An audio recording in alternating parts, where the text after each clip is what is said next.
তাও আমি জানি না। না, আমরা কার্ড পেলাম, ফাইলের কার্ড পেলাম যে হাসান জনি আমি আমার দৈনিক গণকণ্ঠ। মেরিট আমি তার ভিতরে আমি দেখিনি সবার। 100 করে থাকে নাকি?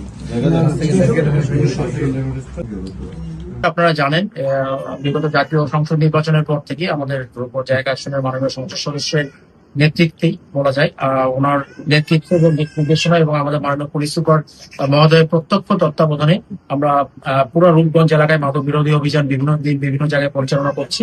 এরই ধারাবাহিকতায় আজকে আমাদের কাছে একটা গোপন সূত্রে খবর আসে, জাহিদ হাসান জনি নামে একজন মাদক ব্যবসায়ী, ওর বাসা হচ্ছে আমরা যেখানে ওর বাসায় এখন আমরা দাঁড়িয়ে আছি রূপগঞ্জ থানার কায়েতপাড়া ইউনিয়নের অন্তর্গত পশ্চিমগাঁও গ্রামে। তার বাসায় ইয়াবা সহ বিপুল পরিমাণ মাদক দ্রব্য নিয়ে তার বাসায় আছে এই মর্মে আমরা খবর পাই।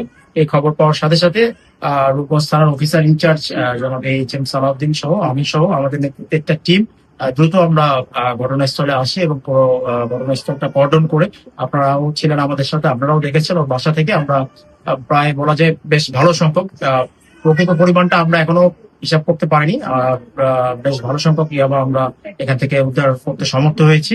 আর সে আমাদেরকে কি পরিমাণ অসহযোগিতা করেছে আপনারাও দেখেছেন। বিপুল পরিমাণ মাদকদ্রব্য সে বাথরুমে ফ্লাশ করে, বা যেহেতু গেটটা খুলতে কিছুটা সময় লেগেছে, আমরা আসলে প্রথমে অতিরিক্ত বল প্রয়োগ করতে চাইনি। বিপুল পরিমাণ মাদকদ্রব্য সে বাথরুমে ফেলে নষ্ট করেছে এবং আমরা হাতে নাতে একজন মাদক ব্যবসায়ীকে এবং তার যে রুম থেকে আমরা, তার মার রুম থেকে আমরা মাদকটা পেয়েছি, তাকেও আমরা আটক করতে সক্ষম হয়েছি।